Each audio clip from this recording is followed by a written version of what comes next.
This is a little bit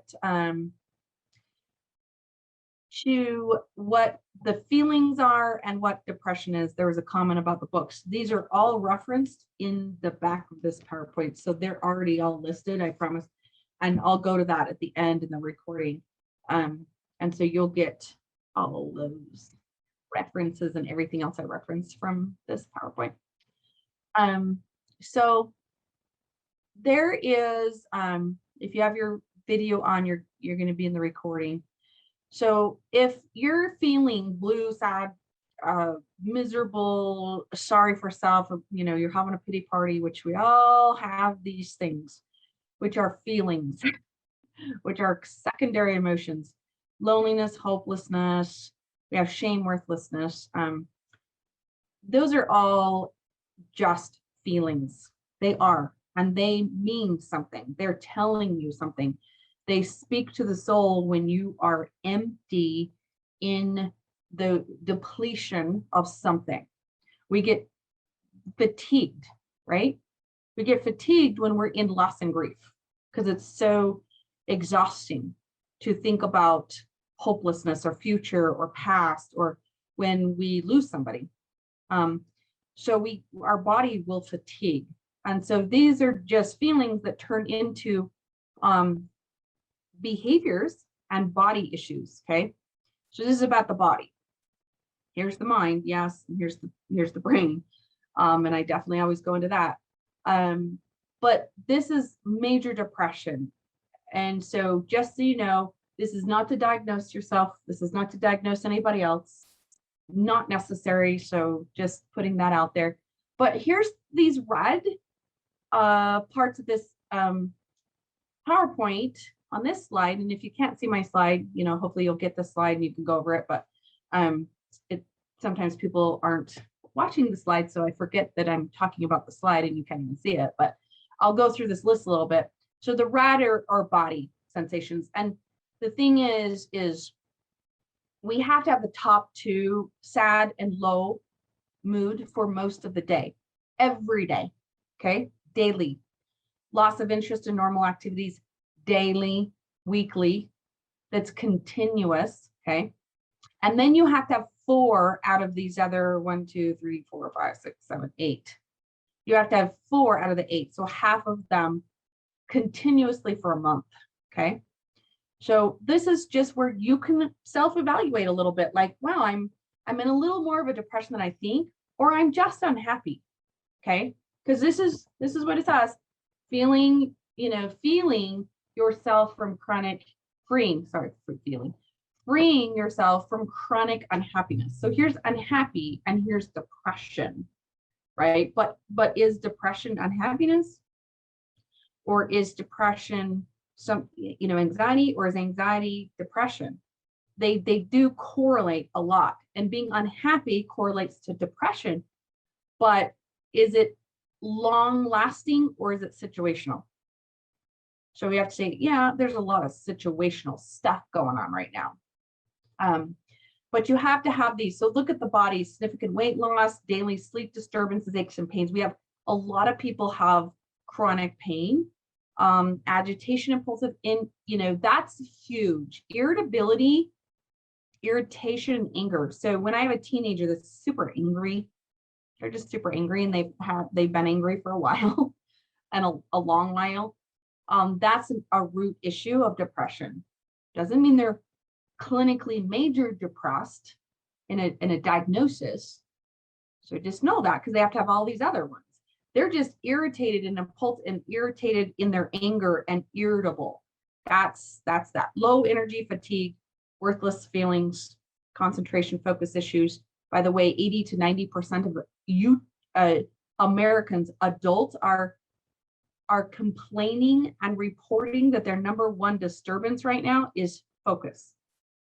So yeah, we're not concentrating. It's really, it's a 1.5 years of COVID, almost 2. So thoughts of death are about suicide, suicidality, attempt. Suicidality is on, I don't want to be here. I'm talking about death. I'm thinking about death, and I have an attempt. So 4 out of the 8 plus the 2. Okay. Some clarity on that. And all these feelings are normal over here. We all have those feelings on that side, time to time, okay?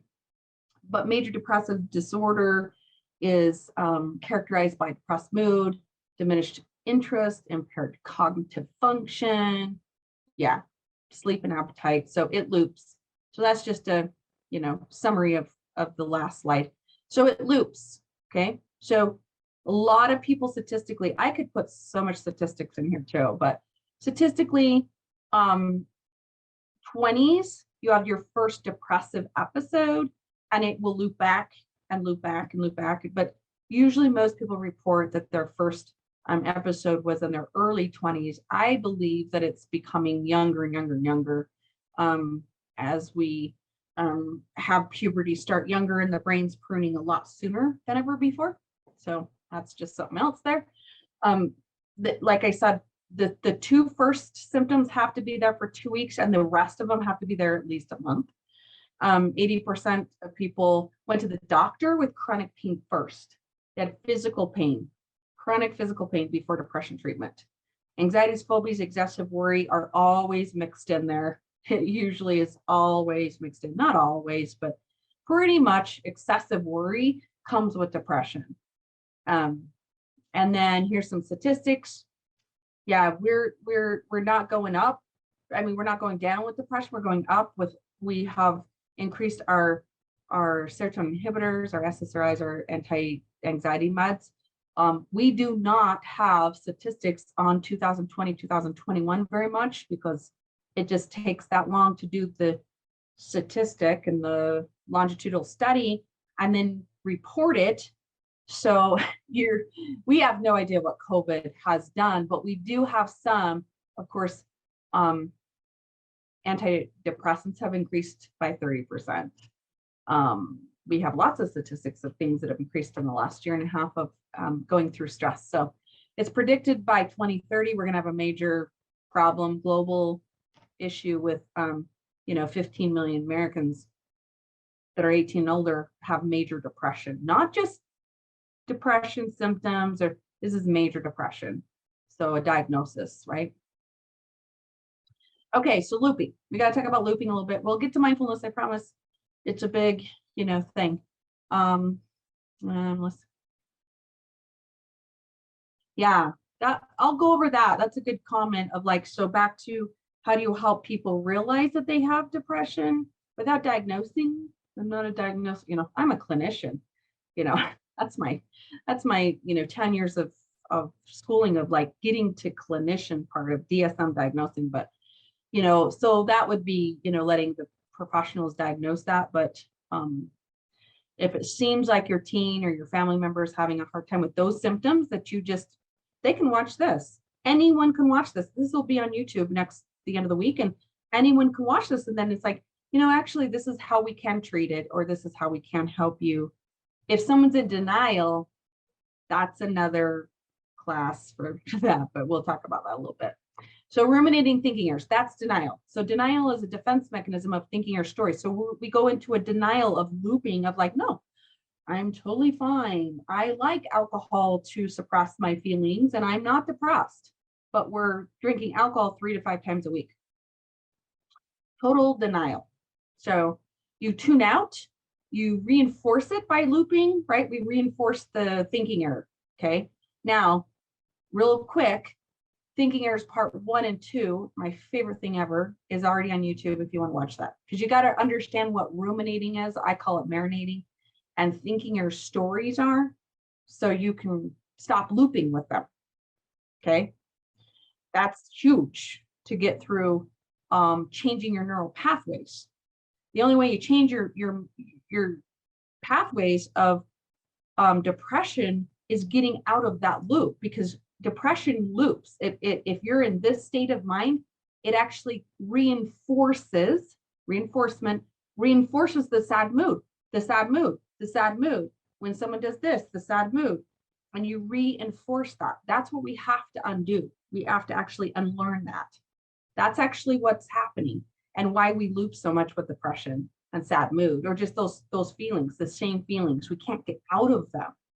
So fixed mindset, I'm going to talk about. It's a book too. I've got that referenced. I don't have it sitting here, but I've got like, 5 of them back there. Shame-based, it's shame. Okay. That's gifts of imperfection. That's about that. That's Brene Brown. And so, and guidepost 3. Okay. So that's sabotage, resilient. So resilient. So guidepost 3 is right here. So cultivating a resilient spirit. So we have to get to that, but we sabotage that. Why do we sabotage resilience? We do this looping of like, no, I think I want to be resilient. I want to do my activities again and my hobbies, but I'm going to sabotage that, and I'm not going to cultivate resilience. I'm just not. And you don't. And you go into numbing and powerless. So that's, these guideposts are like 5-6 pages. This one's a little bit longer. I like it a lot, but I like, guidepost 5 too. So this one's real important. That's referenced in the back of this PowerPoint, but getting to that guidepost is really important to get out of looping. Okay, moving on. So mindfulness. So mindfulness, if you've not heard of the word, it's just this.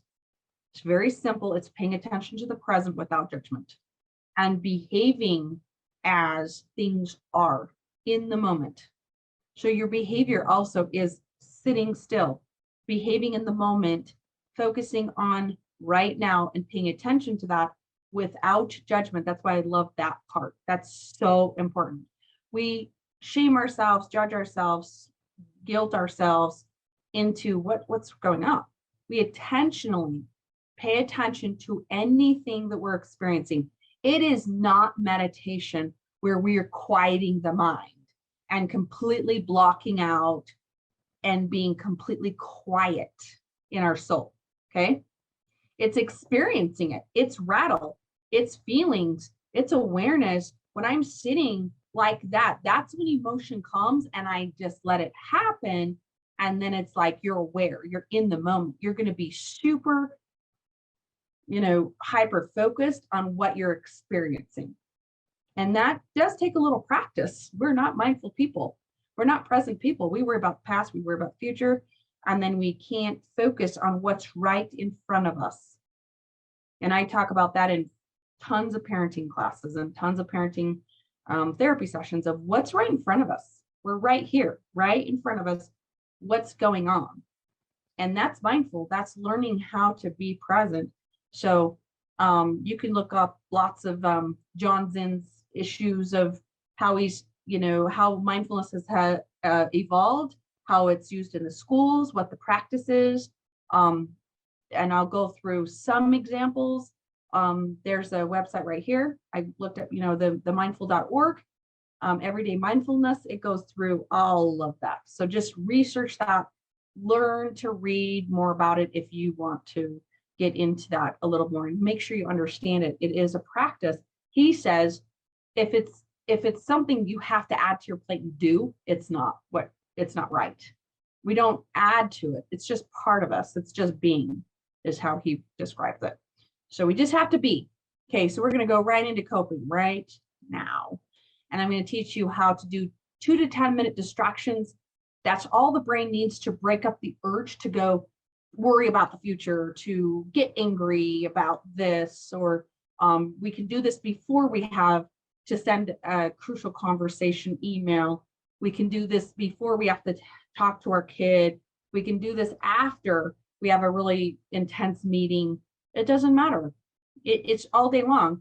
I take a break before I have to do the focus. It's just, morning, of course it's colder now, so I have a hard time going out on my porch, but morning, every single morning of just sitting, just being still, and just being quiet. And I had a couple webinars ago, a couple classes ago, someone's like, I have a really hard time sitting still, and I'm like, yeah, you got to practice that to show your kids how to do that. Because we were doing a parenting one, but it's like, you've got to show how to calm the autoimmune system, the nervous system. So you can teach that to your kids. That's what's hereditary, is your modeling. That's what's hereditary. How you deal with stress, how you deal with anxiety, and how you deal with loss and grief and trauma is how your kids will remember that and learn how to use their own skills. Now, that's the opposite of genetic components, okay? So your environment teaches you, and that's what this book's about, Lost Connections. Johann Hari talks about what we really, why we're depressed, and how to find hope. This could have been the book too. So like I could do like 6 webinars just on this. I might actually next year. This book teaches you the natural way of why we're depressed. And it's called Lost Connections. And this was before we lost connections with COVID, literally. So what happens to the body and what happens to our immune system and our nervous system when we are in stress and have and our lives are disrupted, okay? We lose connection with nature, with humans, with our environment, with our soul, with our work. We just, yeah. So he goes through all those things, and he's a journalist. He's an awesome writer. And I love his other book. The reason why I got hooked on him is because he wrote a book about addiction, and that's where it started. And then he wrote this one. Okay, so 2-minute to 10-minute distractions. So mindful eating, walking, imagery, body scan. And if you have your reminder, if you have your video on, you're going to be in the recording forever. But that's okay. No shame. And no, it's the bias against being in class, right? You can be, you can be in the video if you want. But you can also take off your video and mute your video if you want to not be in the recording. So pause throughout the day and present yourself with mindfulness. So walking, he explains that. I love to practice the eating one, okay? So this is a little example of the eating one. I'm just real fast. So these are things that we can do to just really do a state change and calm our nervous system. But eating is one of the worst ones that I have a problem with. Like I eat like I'm used to, 6 kids growing up. You learn to eat fast and first and not to miss dinner, right? And you just ate your food, right? There was no mindful eating. There was no, it was eating and it was just that. There was some discussion once in a while, but so I've had to learn how to calm my eating, okay? So imagery, body scans, breathing, that's not even on here, but it's big in mindfulness. And breathing opens up the lymphatic system. The lymphatic system does not have a pump, so breathing in a certain way, and there's different types, but it's just breathing is one of the best ways to get your nervous system on track. So that's what the first one on here is. Calm breathing is 4 square breathing, and I'm going to go over that. But let's go back to mindful eating, right? So eating 1 raisin. So you hold the raisin, you hold it in front of your palm, you begin to touch it with your fingers, your thumb, focusing on it. This is a really slow process, but really it only takes several minutes. Imagine that, if you've just dropped into Mars and have never seen this object ever before in your life. So now you're going to see it. Take time to really look at it, glaze at the raisin, take care of it with full attention. Let your eyes explore every part of it. And I've done this in a group setting multiple times, and I use a starburst because it's really smells good and it's like bright, and you can unwrap it, and then we're going to savor it. So then you touch it, turn the raisin over between your fingers, exploring the texture, maybe with your eyes closed, because then you can get the senses even stronger. Smelling, holding the raisin beneath your nose. With each inhalation, drink in any small aroma, fragrance, Noticing as you do this, anything interesting that might come up and what happens to your mouth and your stomach. Placing it in your, the raisin up to your lips, noticing how the hand and the arm is extended to get there, the position, gently place the object in your mouth without chewing. Okay, tasting. When I'm just running through this so you can have an idea of how you actually should eat food. Really, you can take each bite like this. Prepare to chew the raisin, noticing how and where it needs to be for the choosing. So like what position it is in your mouth, take 2 or 3 bites, what happens in the aftermath, review that without swallowing. Notice and bear sensations of taste and texture in your mouth and how these may change over time, moment by moment, as well as changes in the object itself. Swallowing. You swallow, feel it going down, experiencing that. Finally, see if you can feel what is left of the raisin moving down into your stomach, the sense of how the body as a whole is feeling after you complete the exercise of mindful eating. What if we took time to eat like that? Well, we would eat less, that's statistical. We would digest better. We would not be overweight. Honestly, there's tons of studies on that. I could go through tons of studies with this, 50 years of studies on this actually. So it's a very scientific studied mindful like practice, right? So walking, eating, imagery. By the way, right down here, this free mindfulness.org is one of my all-time, I've used that for years and years and years of free MP3 downloads. So you don't have to go to an app or anything. And your kids can have it downloaded and listen to them, or you can listen to them at any point, anytime.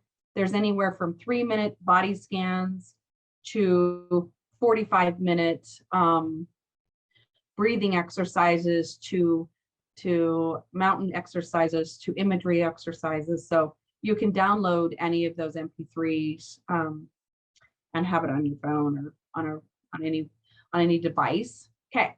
So 4 square breathing, real quick. I'm going to go through these so you have some coping. Okay. Because the point is learning what mindfulness is and having a coping mechanism. So when you are in a good place or in a not okay place, you can find something, and you have to be self-talking. Now you say, well, if I'm depressed and I have no motivation for anything left in life, I'm not going to freaking 4 square breathe. And I'm not going to call someone, and I'm not going to do a room scan. And, you know, a worry bag for a kid, they don't want their worry bag. They want to throw it up against, you know, so I get it. I mean, what do? Well, we might have to get help at that point for sure. Some therapy and some support. But these are things that automatically do a state change in your body and in your soul to get you to a point where you can calm the nervous system in any way.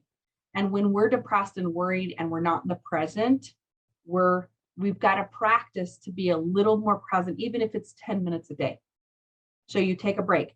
I always say, go walk to the bathroom and back at work or anywhere else at your mother-in-law's house or at a family thing, or it's not to go to the bathroom. It's to mindfully walk, put all your 5 senses in your head. So you put something in your mouth for taste, you put something in your ears to hear, you put something in your hands to, you know, ice cubes. This is what I teach in the anxiety program, by the way. And I've got that starting in a week and a half. It's a full anxiety program for free.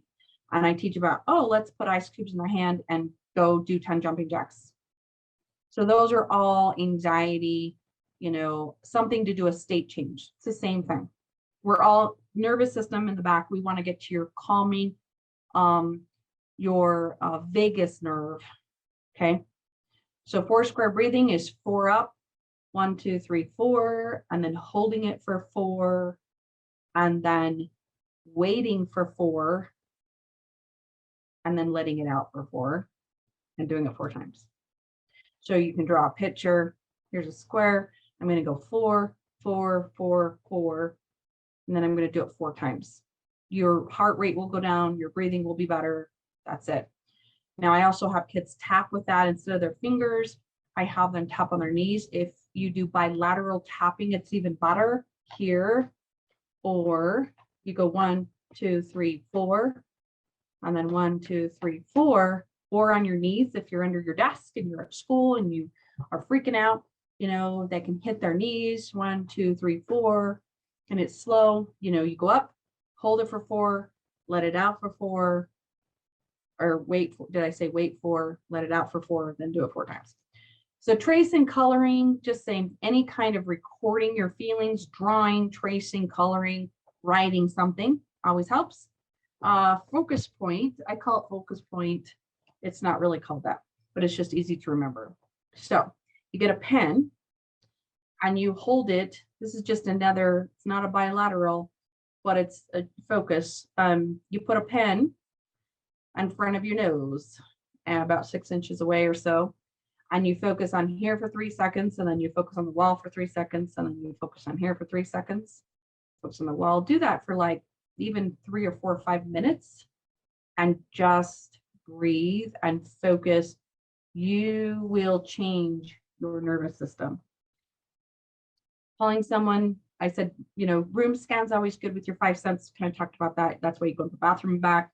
A worry bag is for a kiddo or you. It's like, you know what, I'm going to take this worry bag with me and I'm going to take it to this and have it by the chair. So when I get up in the middle of the night and I'm worrying, then we're going to do the activities in that worry bag. And you have all these things in there. You have some color, you have a piece of candy, you have something, you know, mint or something. I would say Tic Tac, something that's refreshing.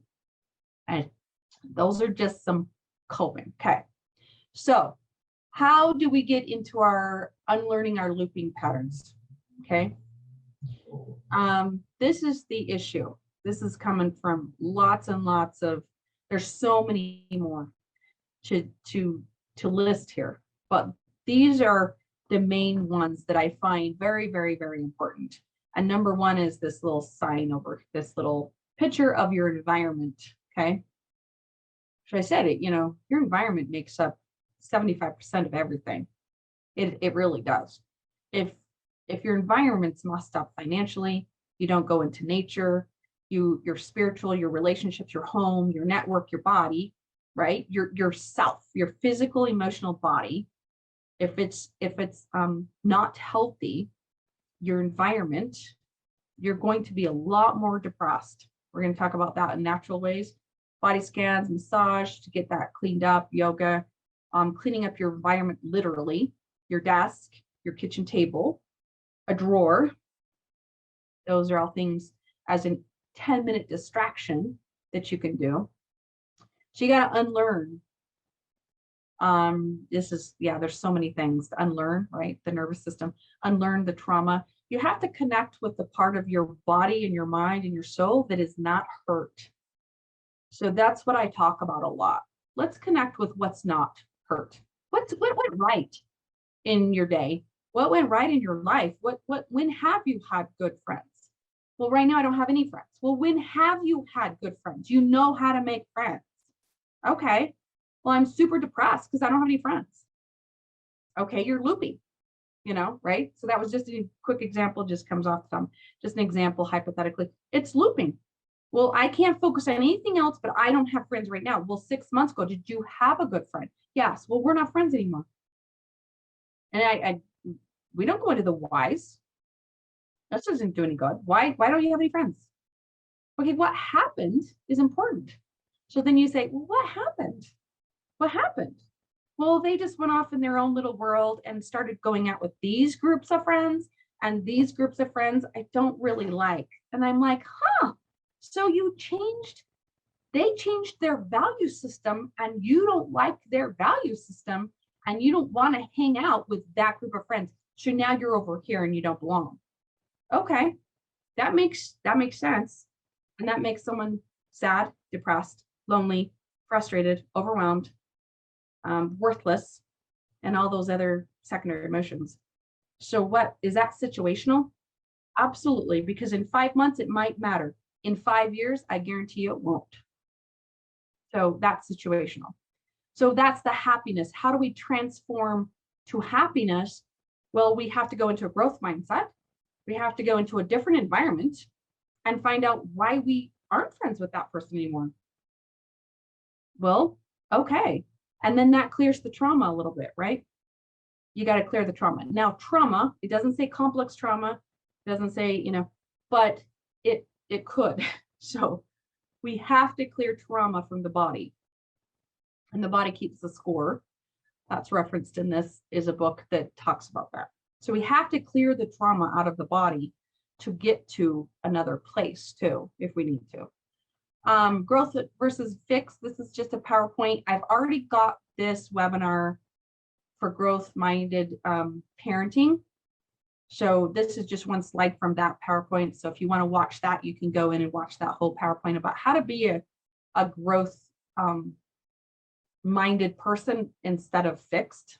So fixed is this, growth mindset is this. Growth mindset, people believe that intelligence and talents can be improved, and challenges are opportunities, and they thrive in challenges, and they hold their standards high with a growth message that I don't hate this friend.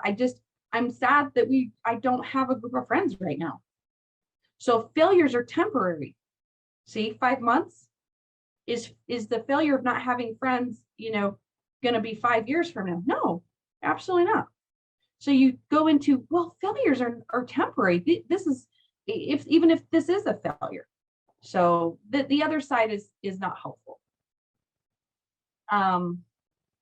Okay. And I have a little handout on that I have in my office or printed. You can print this from my own website, which is paperbackconnections.com.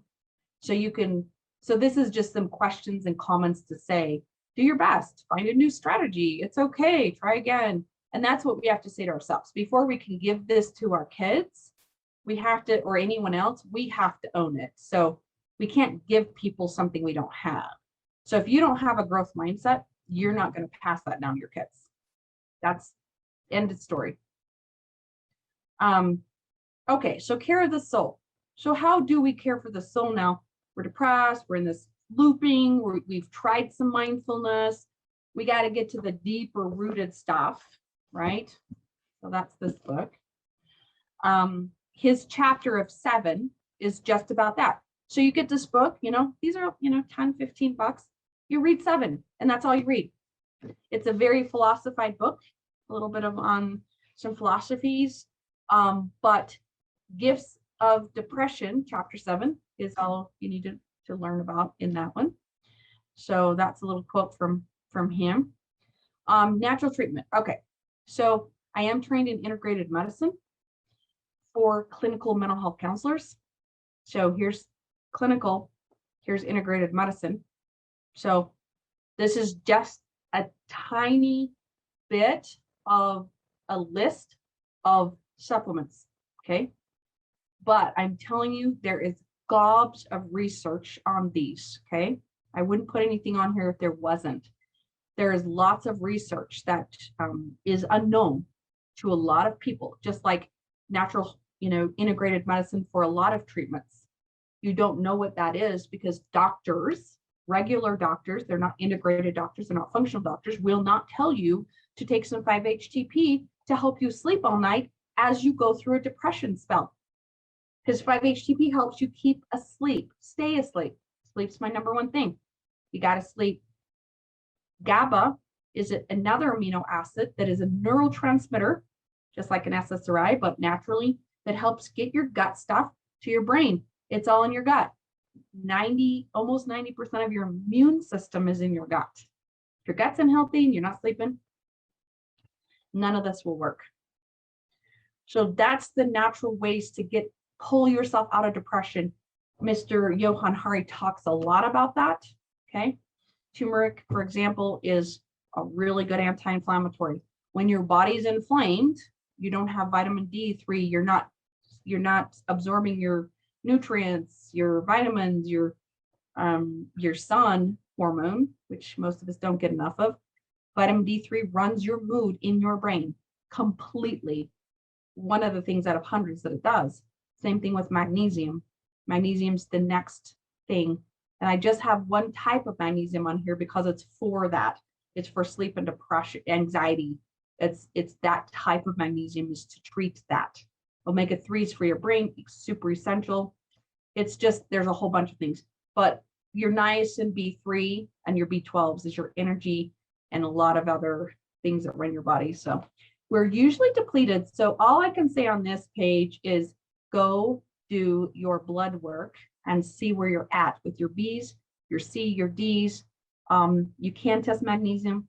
It's not accurate. You have to go to the bone if you want to really test it. But if you take a blood test of magnesium and you're low, then that means you're extremely low. Magnesium runs your heart rhythm. It's an anti-inflammatory. It's a sleep aid. It helps all those things. I could go on, like I said, for an hour on that. I will next year. I'll have one on just some of those things, how to treat with supplements. So the rest of this, I want to answer questions. The rest of this is about some suicide.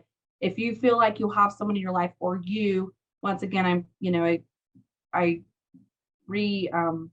stated what we're looking at, in 10 years, less than 10 years of what we're looking at for a global pandemic of depression.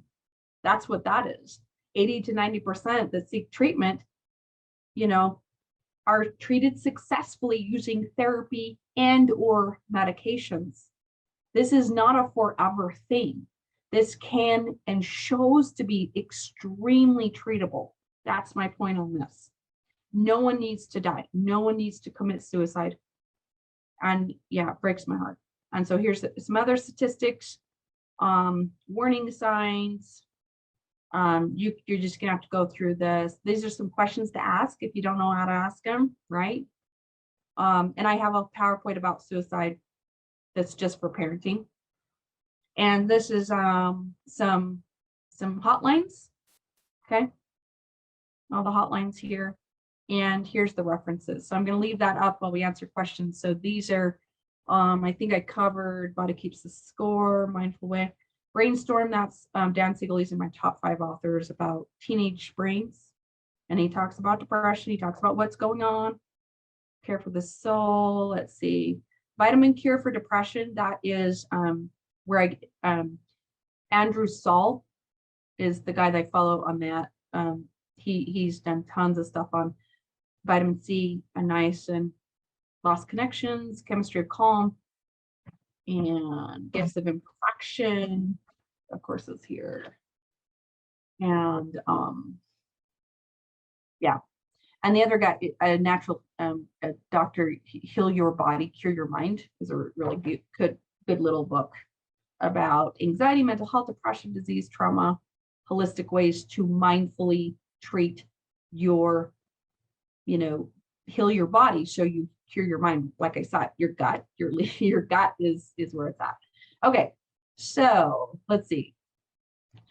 What was the question? There was one question about how you can help a loved one realize that they have depression and it's okay. So I think I kind of answered that of kind of like, well, diagnosing doesn't work, but having them watch something. So the best thing to ever do in anything is find clarity. So learn. And Google's not always the best. You Google something and you're going to learn, but it's not always true. So research and books and guided books are definitely the best way to go. So it depends on who that loved one is. If it's something that is in your immediate family, we get help, and there's lots of ways we can talk about that later about, okay, can you force can you drag a kid? Can you drag your husband and wife and your aunt to therapy? No, you can't. Because there's a bias usually behind that. There's delusions and denial behind that, right? Of like, yeah, therapy doesn't work, so. Okay, so the vitamins in helpful context. Yeah, so you'll get the slides. Everybody in this in this webinar, and whoever signed up will get the slides. And I usually put them eventually on my own website, so you have them. And they wouldn't talk, so it did no good. Okay, good point. Someone just brought up, like, I took my kids to therapy and they didn't talk.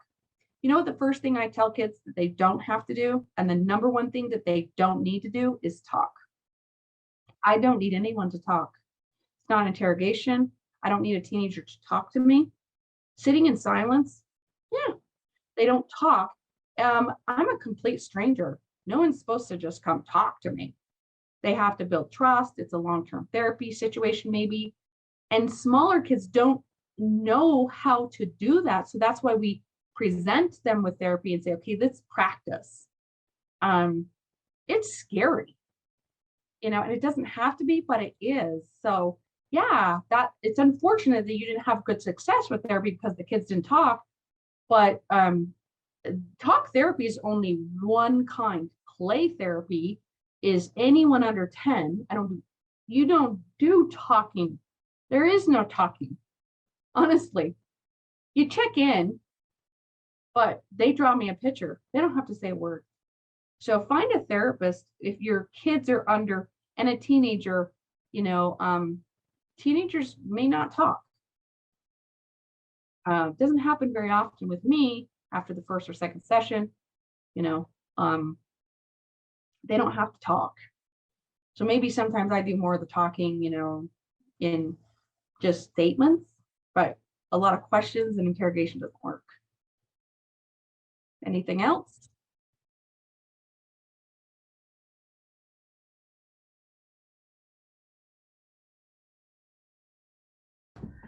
Okay, so I had one sent directly to me, and they said, this might not be relevant to mindfulness specifically, but I'd love to see a discussion on binge eating, depression, and mindfulness. Okay. You talk about lack of appetite could be an indicator of depression. Could binge eating also be an indicator? Absolutely. So there is a portion of binge eating that's very connected to depression, right? So yes, and I have never done an eating disorder, stuff, or binge eating or self-soothing. So if you have a child that's binging, there is a self-soothing. It's called self-soothing parenting one, and that's one of the lists that we do to self-soothe. So the whole point is you're self-soothing an emotion that's deep in your root. Anytime we're binge eating, cutting, harmful self-soothing, we're trying to, any kind of any scratching or picking, all those things, we try to self-soothe an emotion that we don't know is in there. So we have to release that emotion. We have to unlearn that one, and we don't know where it is, what it is. We just eat, or we just watch Netflix. It's the same exact thing on the brain. If you were gambling, if you were watching Netflix, if you were eating, if you were drinking, smoking, buying it, it's all those things that adults do when we're in that compulsive stuff. So, but it's unconscious stuff. You're eating and you have no idea what you're doing. You're in your subconscious, you're in your unconscious, right? And when we're picking or doing something else or just watching Netflix and we just lose time, that's an avoidance that we don't know we're doing. And that's what's happened with some of the COVID stuff for sure. It's increased. So we get real compulsive, and we don't even know, but that's a self-soothing binging, okay? So you're self-soothing a sad emotion that you don't know is even happening, so, for example. So yes, very correlated. But I will do one on more of adult self-soothing because I only did the parenting one. So I have all next year to come up with some new subjects. So I'm going to write that one down. Adult binging, if I call it that. We binge on a lot of things. So. Okay, and then, sorry, I'm just looking through what else I got. I learned that I have allergies, which were messing with my mental health, generalized anxiety and depression, and anxiety surrounding food. Do you have any experience with this and any suggestions? Yes. So allergies so there's lots and lots of studies about immune system issues, allergies, literally. I just watched an EMDR session with Shapiro that she did EMDR around chemical sensitivities and allergies. You're allergic to strong chemicals. You're allergic to foods. You're allergic to, anything under the sun. You're allergic, so what happens is that's a little bit of trauma work because it's actually your immune system. The number one thing for your immune system in any of this is probiotics for the gut to get your microbiome back on track. Because all of that immune system, when you can't fight allergies, it means your gut's unhealthy for sure. And it will affect, like I said, there are so many studies on the connection to that and depression. So we say, wow, is this clinical depression or is this allergy issues? Which one is which? I mean, tell me, which one is which? I mean, which one comes first? When we clear up the allergies, when we clear up the deficiencies that are happening in the body, we clear up chronic depression, focus issues. I won't say the disorders, but yeah. So look at that. How do you help a child to these strategies in the moment of distress? She has learned some of these mindful breathing, etc., but doesn't want to do them when she's really upset. Okay, you don't do them when you're really upset. That's the key right there. So the point is you're not here and you're not self-talking, and you tell her to breathe and to tap and to just calm down. That's the opposite thing of when we are in a distressing moment or a panic. So I call it a 7, 8, or 9. 9, 10 is throwing something against the wall, throwing up, punching the wall, having to leave the classroom in the middle of anxiety attack. That's a 10. Okay. So when you're at a 7, you're barely still self-talking. You can help your child move through that with strategies under a 6. Okay. But if they're already at a 6+, you do not do these. You sit with them in their space and make sure they're safe. That's it. You make sure they're safe. You sit on the floor with them. You put them in a safe place. You do some self-soothing with them. Self-soothing techniques are a little different. So meaning rubbing, can I get your blanket? Can I get you a drink? That's it. You don't breathe. You don't do mindful stuff. I mean, before that, to help you not get to a 7 is okay. And then you practice these when they're not heightened. Okay. So you think, well, we can't always prevent these. We can't just all of a sudden prevent a meltdown. But we can repair it with these techniques afterwards. So we calm the body after. So when you go back, so say she got to a 9 and had a complete meltdown, and you go back to a 5 with her. And then when she gets to a 5, then you go color with her, bring her back to a 2. And that's the self-soothing stuff. We have to self-soothe in a good way. And we just teach that, So yeah, that's when, so does that make sense? You do it when she, she doesn't want to do it when she's upset because she's in her primal brain in her fight, flight, or freeze. And you don't reason and want to do those kind of things when you're not in your frontal lobes. Okay. So mindfulness is very frontal lobe. Okay. You do mindfulness when you're here. So if she knows those techniques, congratulations. I'm glad you taught your child some things to cope with, because that's essential.